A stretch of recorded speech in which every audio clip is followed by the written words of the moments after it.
오늘 하나님의 말씀은 로마서 12장 14절로부터 18절까지 함께 보시겠습니다. 로마서 12장 14절로부터 18절까지 제가 봉독하겠습니다. 눈으로 잘 따라 읽으시면서 마음으로 새기시기를 바랍니다. 너희를 박해하는 자를 축복하라. 축복하고 저주하지 말라. 즐거워하는 자들과 함께 즐거워하고 우는 자들과 함께 울라. 서로 마음을 같이 하며 높은 데 마음을 두지 말고 도리어 낮은 데 처하며 스스로 지혜 있는 채 하지 말라. 아무에게도 악을 악으로 갚지 말고 모든 사람 앞에서 선한 일을 도모하라. 할 수 있거든 너희로서는 모든 사람과 더불어 화목하라.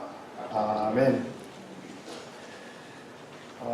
성도님들은 이제 우리 하나님의 말씀 성경을 읽을수록 이런 생각이 드시는지 모르겠습니다. 말씀을 읽고 깊이 받아들이고 또 새기면서 묵상할 때 이 말씀은 내가 하고 싶었던 그 나의 마음을 확인시켜 주시네. 혹시 이런 생각 드신 적 있습니까? 내가 말씀을 읽으면서 이 말씀은 내가 원하는 것이었는데 내가 그때까지 잊어버리고 있었네, 감추어져 있었네 하는 그런 생각을 하면서 하나님의 말씀이 나의 심령 깊이 무언가 더 열렬하고 더 갈망하는 어떤 소원으로 이렇게 일으켜주시는 그런 것을 경험하신 적이 있습니까? 빌립보서 2장 13절의 말씀에 보면 너희 안에서 행하시는 이는 하나님이시니 자기의 기쁘신 뜻을 위하여 너희에게 소원을 두고 행하게 하시나니 라고 말씀을 합니다. 하나님이 기쁘신 뜻을 이루기 위해서 행하시는 방법이 있는데 그 방법은 무엇이냐면 우리의 마음속에 깊은 소원을 심어주셨다는 겁니다.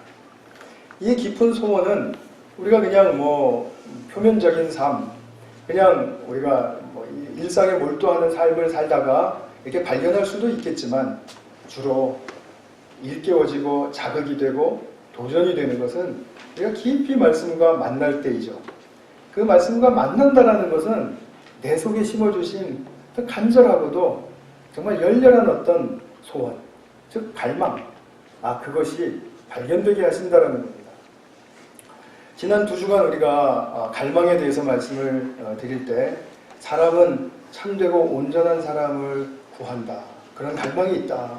이런 말씀 드렸고 또 내 존재와 내 상황이 어떻든지 간에 나는 하나님께 그대로 받아들여지고 싶은 그런 은혜를 구하는 갈망이 있다. 소원이 있다.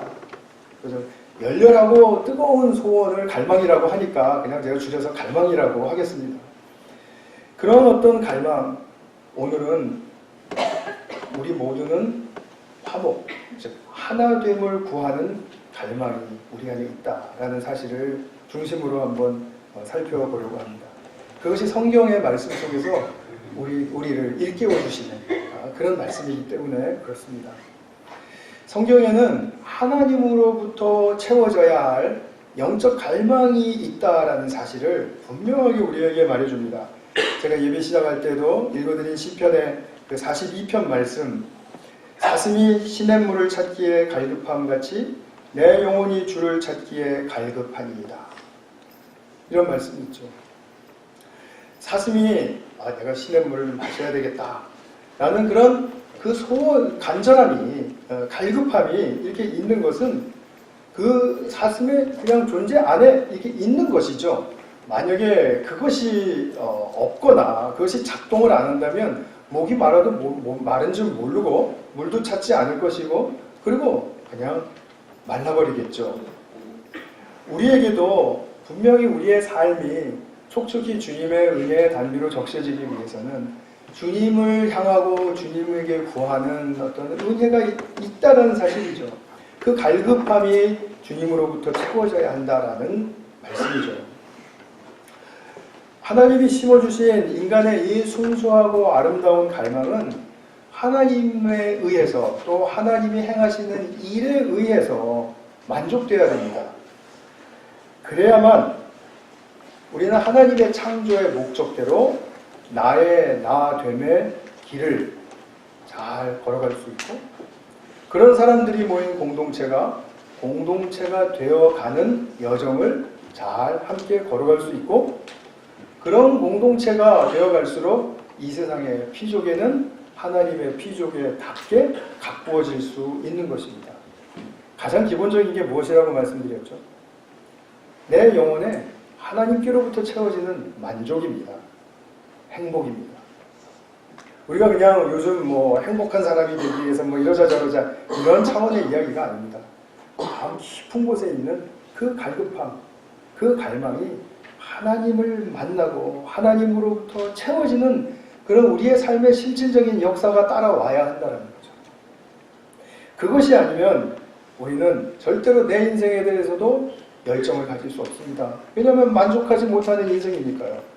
그런 사람들이 우리가 모인다고 해야 그 공동체가 온전하고 건강하게 공동체가 이루어질 수가 없습니다. 우리는 늘 갈급함 속에 불평으로 튀어나오고 원망으로 나타나게 될 테니까요. 그러면 결국 이 피조개는 하나님이 우리에게 대리인으로서, 이 창조의 그 대리인으로서 세워주신 그 역할과 기능을 잘 감당하지 못하게 되는 것은 불을 보듯이 뻔한 일이 되겠죠. 우리 모든 분야에서 그렇습니다. 우리 운동선수가 된다라고 한번 생각해 보세요. 수준급의 운동선수가 되기 위해서는 기초를 잘 닦아야 되죠. 기초가 그 기초의 이 자질이 잘 갖추어지는 그 수준이 만족이 돼야 됩니다. 그런 다음에 조금 더 나은 테크닉을 구사하고 조금 더 나은 체력을 구사하고 이렇게 해야 될 때 그 단계마다 만족되고 그것이 잘 구비가 되어야 그 다음 단계로 가면서 온전한 정말 그 운동선수가 될 수 있는 것이죠. 능숙한 선수가 될 수 있는 것처럼 우리의 신앙의 여정도 그러하고 또 우리 모든 분야에서 그렇습니다. 예술가도 마찬가지고 전문인도 마찬가지고 가정주부도 마찬가지입니다. 가정주부로서도 여러 가지 일을 많이 감당하지 않습니까? 그럴 때마다 그 한 가지 일의 가치와 의미를 발견하고 그것이 즐겁지 않으면 그 평생 가정주부로서 어떻게 살겠습니까? 계속 내게는 불평과 그리고 정말 못마땅함밖에는 없겠죠. 이러한 그 단계마다의 만족과 또 채워짐이 있어야 우리는 그 다음 여정의 삶을 건강하게 나갈 수 있다라는 사실은 정말 너무나도 당연한 말인 것 같습니다. 그러니까 우리는 그런 욕구를 이제 채우고 또 만족하고 행복해야 하는데 문제는 무엇이냐 하면 하나님께서 심어주신 이 순수하고 아름다운 욕구가 변질된다는 겁니다. 부정적으로 변질되는 욕구가 우리의 삶을 지배하는 데까지 나가게 된다는 거죠. 예레미야서 6장 13절에 보면 가장 작은 자로부터 큰 자에 이르기까지 다 탐욕을 부리며, 우리의 이 속에 있는 순수한 갈망이 변질되면 이것이 탐욕으로 바뀌어져 버립니다. 그 탐욕이라는 것은 무엇인지 잘 아시죠? 나의 이기를 채우고 나만을 위해서 그렇게 나만 채워서 행복하고 싶은 것이 탐욕이죠. 마태복음 23장 25절에도 예수님께서 이런 말씀합니다. 화 있을진저 잔과 대접의 겉은 깨끗이 하되 그 안에는 탐욕과 방탕으로 가득하게 하도다. 누구에게 하신 말씀이죠? 바리새인에게 하신 말씀이죠. 그 안에는 탐욕과 방탕으로 가득하다. 이 탐욕이 그 안에 원래 그 탐욕 대신에 무엇이 있어야 되죠? 하나님이 주신 소원이 있어야 되잖아요. 근데 그 소원이 바뀌어버렸습니다. 종교적으로 변질되어 버렸습니다. 그러니까 탐욕으로 바뀐 것입니다. 에베소서 5장 3절의 말씀 보면 음행과 온갖 더러운 것과 탐욕은 너희 중에서 그 이름조차도 부르지 말라. 장난으로라도 나만 잘 됐으면 좋겠다 이런 말씀 하시지 말라 이 말이죠. 앞서서 말씀드린 하나님이 우리에게 심어주신 순수한 욕구도 내가 채워져야 하고 내가 행복해야 되는 그런 자신을 위한 것이고, 뒤에서 언급한 탐욕도 물론 자기 자신의 이익과 이득을 위한 것이죠. 이 두 가지의 공통점이라고 하는 것은 자기 자신이 채워져야 한다라는 데 있습니다. 그런데 자기 자신에게 채워진 다음에 무엇을 목적으로 하느냐에 따라서 이것이 거룩한 욕구와 갈망이 더 승화된 삶으로 나아가게 하느냐, 아니면은 자기의 이기에 멈추어서 그냥 나만 위하고 살게 하느냐, 그 갈림길을 보게 해줍니다. 사람이 상처를 많이 받으면 치유받고 싶죠. 질병에 걸리면 낫고 싶죠. 다 우리에게 누구에게나 다 있는 본연의 욕구입니다. 너무 가난하거나 물질이 너무 절실하게 필요하면 채워지기를 원하는 욕구가 있죠. 그러나 이 욕구는 자기 자신에게 채워진 다음에 무엇을 위해서 사용될 것인가? 그것이 바로 우리의 궁극적인 지점을 다른 곳으로 인도해 준다, 이 말씀이죠. 오늘 그 목적이 뭘까요? 우리의 그 욕구가 잘 채워지고 좀 이제 나 채워졌다, 행복하다, 만족한다, 이런 수준에 갔을 때 내가 무엇을 목적으로 해야 될까요? 하나님 감사합니다. 감사원금 할게요. 그 정도에서 멈춰야 되겠습니까? 그것도 좋은 일이죠. 아주 중요한 표현입니다. 감사의 표현입니다. 그러나 그것 넘어서는 나에게 채워진 그 무엇으로 다른 사람들과의 화목의 현장으로 또는 화목의 수준으로 나아가는 것이라면 정말 나의 참된 나됨에 이르게 한다라는 뜻입니다. 사람의 욕구가 더 나아가서 하나님과 화목해지는데 또 사람들과 화목해지는데 그렇게 사용되는 것이 아니라면 그 욕구는 자기 이기만을 위한 매우 부정적인 탐욕으로 떨어지게 하는 것이죠. 사람은 함께 행복할 때, 화목하고 하나 되어서 함께 행복할 때에만 진정으로 행복합니다. 다른 사람들 다 불행한데 그래도 나는 다행이네, 난 잘됐다, 난 행복해. 그렇게 용기 있게 말하실 수 있는 분이 있습니까? 속으로는 그렇게 잠깐 생각하실지 몰라도 이내 양심적으로 미안한 생각 드시죠. 사람은 원래 그래요. 다친 사람들이 많은데 나는 안 다쳤어요. 그러면 다행이다 싶지만 이내 그 사람들이 다친 것 때문에 나도 마음이 불편하고 힘들고 그리고 고통스러운 것입니다. 그러나 우리 모두가 다 행복하다면 그러면 나도 또한 진정으로 행복할 수 있는 것입니다. 우리가 그 공동체적인 측면을 볼 수 있어야 되겠죠. 만약에 다른 사람들 불행한데 나만 행복하다, 이것이 계속 지속된다면 그 상태는 아주 심각한 것입니다. 많이 돌봄을 받으셔야 됩니다. 치료도 받으셔야 돼요. 상담도 받으셔야 돼요. 기도도 많이 하셔야 되고 그 상태는 정말 건강하지 못한 상태입니다. 우리가 화목을 향한 갈망이 우리 속에 있는데 같이 하나가 되고 같이 행복해지고 싶은 그런 우리의 갈망이 있는데 이것은 피족의 진정한 공동체성을 이루는데 가장 포괄적인 열망이다라고 말할 수 있습니다. 화목은 정말 중요한 성경의 핵심 사상입니다. 핵심 메시지입니다. 화목할 줄 안다는 것, 화목을 이루고 지켜간다는 것, 또 화목의 완성을 향해서 소망을 갖는다는 것, 그것은 너무나도 우리에게 중요한 것입니다. 무슨 일을 하든지 내가 어떤 처지에 있든지 이 화목을 향한 갈망은 너무나도 포괄적이고 중추적인 것이라는 말씀입니다. 오늘 그것을 로마서 본문을 통해서 좀 보겠습니다. 먼저 우리가 로마서 12장의 한 부분을 읽으셨는데 그 12장의 특징이 뭐냐면 12장으로 들어오기 전에 그 또 배경을 조금 아셔야 됩니다. 사도 바울은 1장부터 8장까지 기독교의 그 구체적인 진리의 내용들에 대해서 아주 너무 섬세하고 너무 장엄하고 너무 파워풀하게 선포했습니다. 로마서 1장부터 8장까지는 교리의 전모라고 말을 해도 되죠. 교리라는 것은 기독교 진리의 체계화라고 말할 수 있죠. 그런 다음에 9장에서 11장까지는 하나님이 지금은 버리신 것 같은 그런 동족인 이스라엘의 구원이 어떻게 될 것인가에 대해서 신중히 언급해요.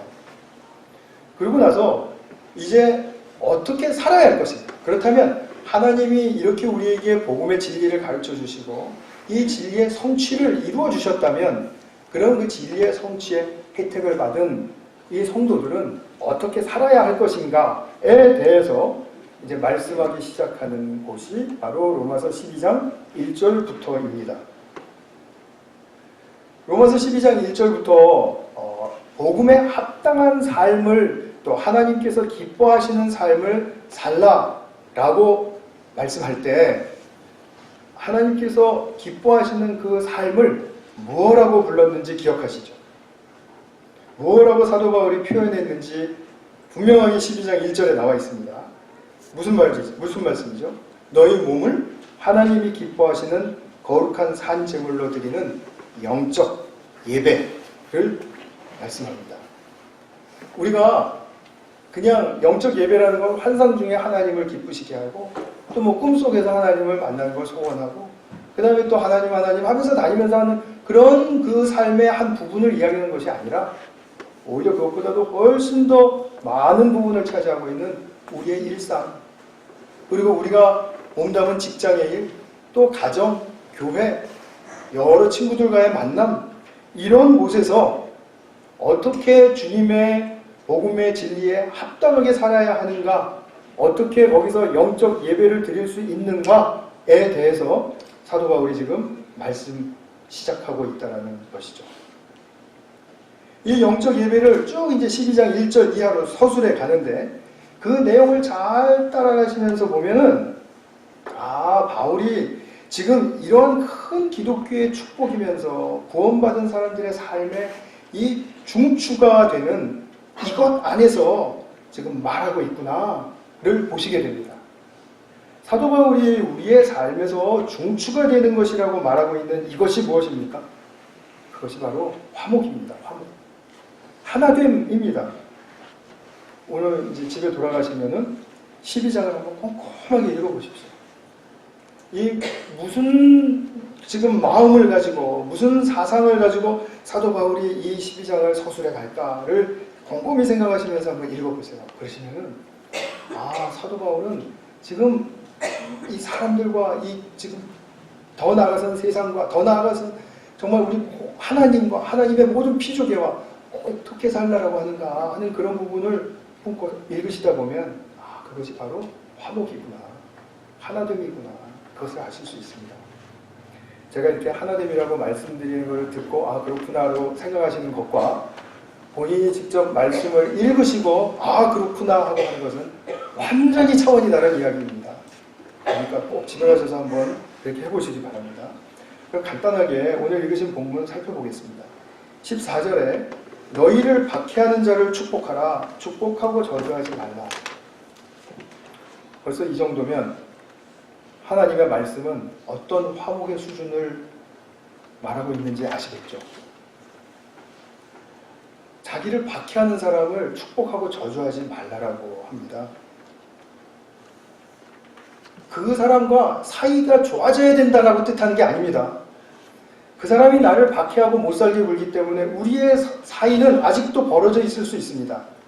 그 벌어진 상태에서 내가 그를 향해서 무엇을 해야 하는가? 저주하지 말고 축복하라는 것입니다. 저주라는 것은 뭐 다 아시는 대로 상대에게 재앙이나 불행한 일이 닥치기를 기원하는 거죠. 그럼 축복은 뭘까요? 축복은 저 사람 참 인생에 잘 되기를 원합니다. 잘 된다는 뜻은 자기 인생에 자기가 애쓰고 자기가 심고 가꾸어간 그러한 것들이 잘 열매 맺기를 원합니다. 좀 풍성한 열매, 선한 열매가 맺혀지기를 원합니다. 라는 것이 그 사람을 위해서 축복을 비는 것이죠. 나를 박해하고 나를 못살게 굴지만 저 사람 열매 맺는 사람 되게 해주십시오. 이 말은 쉽게 나오는 말은 아니지만 사도 바울은 그렇게 하라고 우리에게 권면하고 있습니다. 자, 박해하는 사람에게까지 이렇게 하라는 것인데 우리는 어떤 이유에서든지 간에 자기에게 조금 좀 방해가 된다라든지 아니면 자기의 기준이나 취향에 조금 못마땅하다라든지 거슬리면은 참지를 못하고 상대에서 축복은커녕 정죄하게 되는 경우가 허다하죠. 정죄라는 것이 어떤 특별한 것이 있는 것이 아닙니다. 아유, 저 사람 아직 멀었네. 저 사람 뭐 저래가지고 열매 맺겠어. 아유, 저 사람 지금 몰라도 한참 몰라. 저 사람은 틀렸어. 적어도 이건 틀렸어. 뭐 다른 건 맞을지 몰라. 그러나 이건 틀렸어. 하는 그런 비아냥거림, 그리고 판단, 이런 것들은 곧장 정죄로 들어가게 되는 것입니다. 정죄로 들어간다는 말은 화목과 거리가 멀어진다는 뜻입니다. 절대로 하나 될 수 없습니다. 자, 그럼 14절을 통해서 사도 바울이 하는 말씀은 뭡니까? 이 세상 누구든지 간에 축복을 빌어줘라. 그 사람 인생에 수고하고 선한 그런 노력으로 말미암아 아름답고 풍성한 열매 맺기를 빌어줘라. 그런 말씀이죠. 15절에 보시면 즐거워하는 자들과 함께 즐거워하고 우는 자들과 함께 울라. 자, 한번 생각해 보십시오. 최근에 나는 누구의 즐거움에 함께하고 진정으로 즐거워했는지, 나는 누구의 눈물에 함께하고 진정으로 나의 눈물을 흘렸는지 한번 생각해 보십시오.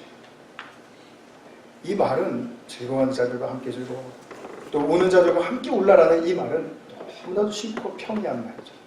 이것이 이해가 안 되는 말은 절대로 될 수가 없습니다. 그렇죠? 그런데 실생활에서는 지극히 일어나기가 드문 일이라는 것입니다. 평생을 같이 사는 나의 아내의 눈물을 내가 보고 같이 울어준 적이 몇 번이 있는가?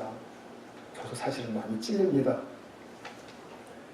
우리 아이들 미국에서 1.5세, 2세로 살면서 많이 고통스러워하고 많이 힘들어합니다.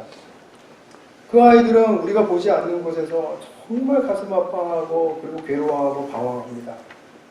그런 아이들의 아픔에 우리가 동참하고 그 아이를 위해서 그런 마음에 정말 우리가 하나가 되어가면서 통하면서 울어주신 적이 있습니까? 물론 있으리라고 생각해요. 그러나 이것은 우리의 일상이 되지를 못해요. 특별한 일이 있어야만 이것이 돼요. 정말 함께 즐거워하고 함께 우는 것이 말은 쉬운데 너무 어렵다는 거죠. 이것이 말씀해 주는 바가 뭐죠? 타인과 공감할 줄 알아라, 통할 줄 알아라, 이런 말이죠. 공감하고 서로 공명하고 이렇게 됨으로써 즐거움과 아픔이 나눠지는 것은 정말 너무나도 큰 축복입니다. 세상에 모두가 다 나를 버려도 나와 함께 공감해주고 나의 눈물에 함께 동참해주는 그 나를 위해서 울어주는 사람이 있다면 정말 천군만마를 얻은 것 같은 그런 자부심과 확신으로 가득 차게 될 겁니다. 그래서 우리 친구 하나 잘 만나면 행복이고 축복이란 말이 왜 그런 것입니까? 그런 친구 만나면 정말 내게 든든하기 때문이 아니겠습니까? 난 저런 친구 하나만 있어도 돼 라고 말할 수 있는 것은 그 친구가 무슨 뭐 능력이 있고 뭐 잘 나가는 친구라서가 아니라 나와 공감하고 나와 공명하니까, 그러니까 내게는 큰 기쁨이 되는 것이고 살 힘이 주어지는 것이죠. 이 공감과 서로 통함이라는 것은 서로에게 이렇게 중요한 것입니다. 서로를 살게 해주는 것이죠. 15절의 말씀은 그러했고요. 16절의 말씀, 서로 마음을 같이하며 높은 데 마음을 두지 말고 도리어 낮은 데 처하며 스스로 지혜 있는 채 하지 말라. 이 말씀을 들으면 우리는 곧장 나보다 더 높은 사람, 나보다 연륜이 많은 사람, 또는 나보다 경험이 많고 더 탁월한 사람을 생각하시면서 나는 그런 사람 앞에서 뭐 내 높게 뭐 자랑하거나 뭐 그러지 않는다라고 생각하는 것이 먼저 떠오르실런지 모릅니다. 사도 바울은 지금 그것을 말하고 있는 게 아니죠. 우리가 가르쳐야 할 자식이나 또는 학생들이나 또는 어린이들이나 또는 거린들이나 나보다 상황이 훨씬 더 못한 사람들, 나보다 더 천하고 나보다 더 바닥에 처해진 사람들, 그런 사람들 앞에서 서로 마음을 같이하고 높은 데 마음을 두지 말라라는 것이죠. 자기보다 어리거나 위치나 또는 자격이나 자질이나 이런 부분에 있어서 더 낮다고 생각하면, 더 낮은 것으로 생각하면 우리는 곧장 지시하거나 하대하기 쉽습니다. 그것이 우리의 어떻게 보면 본능적인 반응입니다. 그럼 우습게 본다 이거죠. 그런 것이 얼마나 우리 삶의 화목을 그르치는 것인가, 그것을 알자라는 것이죠. 그래서 우리가 오히려 나보다 더 못한 사람들 앞에서 나를 낮은 곳에 겸손하게 철저하게 하는 것, 그것이야말로 화목을 도모하는 길이다라는 것입니다. 17절의 말씀에 악을 악으로 갚지 말고 모든 사람 앞에서 선한 일을 도모하라. 우리는 항상 악을 악으로 갚고 싶어 해요. 그리고 그것이 정의이고 공의라고 생각을 해요. 근데 절대로 그렇지 않습니다. 성경에서 말하는 정의와 공의는 가난한 사람들이 잘 살 수 있도록 그렇게 우리가 애써서 일하고, 그리고 그렇게 체계화하고, 그렇게 서로 돕고 격려하는 것을 정의와 공의를 베푼다라고 이야기를 하는 것입니다. 절대로 옳고 그른 것을 따져서 옳은 사람에게는 옳다고 인정해주고 그런 사람들에게는 형벌을 주는 그러한 것은 하나님께만 속한, 하나님께서만 하실 수 있는 일이지 결코 우리에게 맡겨진 일은 아니라는 것입니다. 우리는 하나님의 공의가 드러나게 하기 위해서 우리는 가난한 사람들과 함께 싸워야 되고, 그 사람들을 위해서 살아야 하고, 뭐 그렇게 할 수 없는 위치에 있다 할지라도 조금이라도 더 도와주고 이렇게 하는 삶을 사는 것이, 그것이 바로 우리 정의와 공의를 사는 삶입니다. 진리를 구현하는 삶이라는 거죠. 악을 그래서 악으로 갚는다는 것은 우리에게 허락된 일이 아니에요. 그 사람이 욕해도 내가 욕하는 것이 허락된 일이 아니고요. 그 사람들이 나에게 불이익을 취해도 내가 그 사람에게 되려 불이익을 취하게 하는 것이 허락된 일이 아닙니다. 이것은 하나님의 말씀의 원리입니다. 물론 우리가 이걸 지키기는 쉽지 않습니다. 그러나 그것이 바로 우리가 추구해야 하고 목적으로 삼아야 할 바로 그 삶의 목표입니다. 그러면서 선한 일을 도모하라고 하죠. 이 선한 일을 하라는 것은 신약 성경에 엄청나게 많이 나오는 말씀입니다. 아마 눈을 뜨고 보시면 깜짝 놀라실 겁니다. 선한 일이라는 말 자체가 신약 성경에 아주 풍성하게 드러납니다. 근데 이 선한이라는 말은 착한, 누가 보기에 이렇게 좀 마음씨 좋은 이런 일도 물론 포함해서 아주 지극히 부분적인 것이고요. 선한 일을 도모하라라는 말은 좀 쓸모 있어져라, 유용해져라, 또 거기 자기가 하는 일에서 탁월해져라, 그리고 그 일을 통해서 아름다운 가치를 드러내라, 사람들이 못 보고 있는 그 중요한 의미와 가치를 드러내는 삶을 살아라. 그것이 바로 선한 일을 하라라는 뜻입니다. 그러니까 잘못한 사람이 있다 해도 우리가 뭐 모멸하거나 비하하지 말고, 또 그가 그렇다 하더라도 정말 나의 이 피조계에 존재하는 모든 공동체와 모든 사람들에 대해서는 내가 이렇게 선한 일을 할 수 있는 사람이 되어야 된다라는 거죠. 공동체에 유익을 끼치고 내가 이렇게 일을 하는 것이 얼마나 아름다운 가치를 드러내는 것인지를 목적으로 삼고 일을 해라, 이런 뜻입니다. 그것이 17절에서 모든 사람 앞에서 선한 일을 도모하라 라는 뜻이죠. 그러면 사람들은 몰려들겠죠. 그러면 사람들은 즐거워하고 하나가 될 수 있겠죠. 18절에 보면 할 수 있거든 너희로서는 모든 사람과 더불어 화목하라. 자, 마침내 모든 사람과 더불어 화목하라고 말합니다. 결코 쉽지는 않습니다. 그런데 너무나 큰 가치가 있는 일입니다. 화목을 위해서 삶을 훈련하는 것은 굉장히 큰 축복입니다.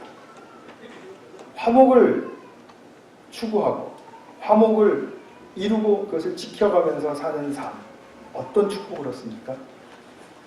어떤 축복을 얻습니까? 이 말씀은 답하시기 아마 힘드실 겁니다. 어려운 주관식이거든요. 네. 히브리서 12장 14절에 보시면 이런 말씀이 있습니다. 모든 사람과 더불어 화평함과 거룩함을 따르라. 이것이 없이는 아무도 주를 보지 못하리라. 화평함과 거룩함을 쫓아 모든 사람과 다 이렇게 하나가 되어서 그것을 따르는 삶인데 나중에 축복이 주님을 보는 거예요? 이렇게 말씀하시면 좀 곤란합니다. 주님을 본다는 말은 내 삶의 복음의 차원이 활짝 실제로 열려서 그를 경험하고 확신하고 내 삶이 좀 속된 말로 하면 뒤집어지는 것을 이야기하는 것입니다. 주를 뵈면 누구나 감동을 받고 누구나 자기 삶에 힘을 얻습니다. 아무리 자기 자신이 누추하고 아무리 자기 자신의 상황이 열악해도 주를 뵈면 삶에 힘을 얻습니다. 이 힘을 우리 모두가 가지실 수 있기를 바랍니다. 그분의 그분 되심을 더 가까이 알게 된다는 것은 우리로서는 이전에는 상상도 하지 못했고 구하지도 못할 그러한 소원이었습니다. 그러나 우리 주 예수 그리스도 안에서 우리에게 허락된 것은 이런 모든 사람과 더불어 화평함과 거룩함을 따름으로 말미암아 주님을 뵈는 축복을 얻을 수 있고 그것을 누릴 수 있다는 것이죠. 결국 우리의 삶의 영적인 여정은 모든 삶의 영역에서 단계에서 화목을 추구하는 것입니다. 내가 어떻게 저 사람과 하나 될까? 또 하나를 유지할 수 있을까? 또 하나 되면 소망을 얻고 함께 힘을 얻을 수 있을까? 이것이죠. 우리가 주를 보게 하고 주께로 나아가는 길이 바로 이 화목에 있다는 사실입니다. 성도님들은 이 인생의 어디를 가장 최종의 목표 지점으로 두고 계십니까? 그것은 제가 몇 번 누차 말씀드린 적이 있지만 마지막 날에 그날에 이르러 주님 앞에 내가 서는 것입니다. 주님 앞에 내가 설 때 내가 주님 앞에 안겨질 수 있는 자가 되는 것입니다. 그것이 내 삶의 목표예요. 우리 복음성가에도 나오듯이 먼 훗날 주님 앞에 설 때에 나를 안아주소서. 우리가 주님을 품 안에 안긴다는 것은 우리 인생에 여태까지 어떠한 여정을 살아왔던지 간에 그 모든 것을 주님의 은혜로 덮어주는 그런 순간이 되는 것입니다. 오늘 본문을 함께 보시면서 어떤 생각이 드셨는지 모르겠습니다. 화목, 내게는 어렵다. 아마 그럴 것입니다. 그러나 이것이 어려운 문제든지 쉬운 문제든지 성경은 우리에게 분명하게 선포해주고 말씀해주고 있다는 사실이죠. 이것은 내가 살면서 참으로 내 삶에 이루어지면 좋겠다. 이것이 내 삶의 여정에 있어서 내가 진짜 해보고 싶은 일이다. 이런 생각 안 드십니까? 제가 그 생각 들게 해드리려고 여태까지 이렇게 말씀을 드렸는데요. 화목을 향한 갈망을 일깨워주는 말씀으로 다가오시지 않습니까? 여기 계신 모든 분들이 그러실 수 있기를 바랍니다. 유진 피터슨이라는 목사님이 계시죠. 그분이 어떤 책에서 이런 말씀을 했는데 제가 이 말씀이 너무나 오늘 이 설교의 흐름과 맞다고 생각을 했습니다. 이렇게 말합니다. 당신은이라고 하는 것은 이제 말씀 또는 말씀을 전하는 하나님 또는 성경 또는 여러 우리 설교자라든지 말씀을 전하는 사람이 있겠죠. 하나님의 말씀이 들려지면 이런 생각이 드는 것이 맞다라는 거죠. 당신은 내가 추측하고 있던 바를 말씀하십니다. 당신은 내가 막연하게 느끼고 있던 바를 바로 표현하셨습니다. 당신은 내가 두려움 때문에 마음 뒷전에 감추고 있던 것을 앞으로 끌어내 주셨습니다. 예, 정말 그렇습니다. 당신은 우리가 누구인지를 말해주었습니다. 내 속에 어떤 갈망이 있는지를 말해주었습니다. 그래서 나는 그 갈망을 쫓아 사는 삶을 살고 싶습니다. 라는 그 하나님 말씀 앞에 선 우리의 정상적인 반응. 이것이 바로 이러한 과정을 통해서 드러날 수 있다는 것입니다. 하나님의 말씀에 부딪혀야만 이것이 일어날 수 있다는 거죠. 사람은 자기가 정말 지독하게 갈망하는 것에 따라 움직이고 방향을 잡고 따라가는 존재입니다. 내가 무엇이든 간절히 원하는 것을 쫓아가는 삶을 살게 되어 있습니다. 물론 그러다가 우리는 실패하고 좌절할 때도 있죠. 또 잘못된 것을 쫓아가면서 정말 내 모든 혼신을 다하는 그런 삶도 있죠. 그런 와중에 우리가 성도가 되어서 주님을 원하는 삶을 산다 하더라도 주님보다 더 원하는 갈망이 있으면 우리는 그것을 쫓아가게 되어 있습니다. 둘 다 잡을 수는 없습니다. 분명히 주님께서 하나님과 재물을 겸하여 섬길 수 없다라고 말씀하셨습니다. 우리가 기억해야 할 것은 뭐냐? 성경 말씀이 우리에게 일깨워주는 이 감추어진 깊은 열렬한 소원, 참되고 온전한 사람을 구하고 은혜를 구하고 화목을 구하는 이 소원이 말씀으로 말미암아 끄집어 내어지실 수 있기를 바랍니다. 아멘. 모든 갈망은 하나님을 향하게 합니다. 아멘. 하나님께 더 가까이 가게 하는 동기와 힘이 되게 합니다. 그러기 위해서 우리에게 예수님이 너무나도 필요한 사람입니다. 제가 말씀을 맺으면서 왜 예수님이 필요한지를 잠깐 설명을 드릴게요. 예수님은 우리와 똑같은 사람으로 오셨습니다. 예수님의 마음 깊은 곳에도 우리에게 심어주신 그 소원을 동일하게 하나님께서 심어주셨습니다. 뭔가 우리와는 다른 특별한 것을 심어주셨다면 예수님은 이미 우리랑 다른 존재가 되어버리는 거죠. 그러나 우리에게도 심겨진 것이 예수님에게도 분명하게 심겨졌는데 예수님과 우리의 삶의 다른 점은 무엇이냐면 예수님은 당신의 삶을 통해서 이 갈망을 정말 진실되게 표현을 하고 내가 이것을 위해서 살겠다고 결단을 하시고 그것을 위해서 혼신을 다하고 희생을 다하시고 그것 때문에 죽기까지 감당하셨다는 것입니다. 예수님은 하나님께서 당신에게 주신 그 갈망을 결코 외면하거나 묻어두거나 무시하시지 않았다는 거죠. 사람이라면 누구에게나 다 아름답고 순수한 갈망이 우리 속에 숨겨져 있습니다. 심겨져 있습니다. 그것을 예수님을 보니까 갈망에 따라서 살면 저렇게 살 수 있구나. 예수님을 보니까 저렇게 사는 삶이 바로 진정한 하나님을 향해서 갈망의 모든 총알을 이루어 하나님께로 나가는 삶을 사는 그런 삶이로구나 하고 분명하게 깨닫고 확신하고 그것이 우리가 예수님을 믿는다는 뜻이죠. 그렇게 예수님을 우리는 믿고 예수님이 우리의 구원의 삶의 귀감이 되시고 본이 되신다는 사실이죠. 그래서 히브리서 12장에 보면 믿음의 주여 온전케 하시는 이인 예수를 바라보자라고 말씀하시지 않습니까? 예수를 바라보자. 예수님이 그냥 외형을 바라보자는 게 아니라 예수님이 어떠한 내면의 동기와 어떠한 실천과 무엇을 위해서 희생하고 무엇을 위해서 죽으셨는지를 우리가 바라보자. 그러면 결국 우리에게도 전달되는 분명한 메시지는 있는 것이죠. 인간을 움직이는 동기는 내가 무엇을 원하는가입니다. 저와 성도님들 마음속에 깊이 숨겨져 있는 이 순수하고 아름다운 소원, 이 갈망은 누구도 빼앗아갈 수 없습니다.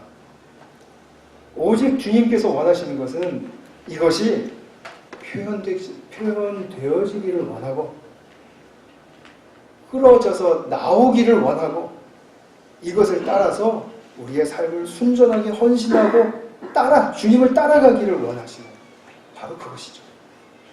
그래서 저와 우리 성도님들의 삶을 통해서 이 갈망이 진실로 채워지고 그것으로 말미암아 참 행복에 이르고 또 주님을 깊이 갈구하게 되는 그런 우리 공동체 모든 사랑하는 식구들이 될 수 있기를 축원합니다. 우리 같이 한번 기도하겠습니다.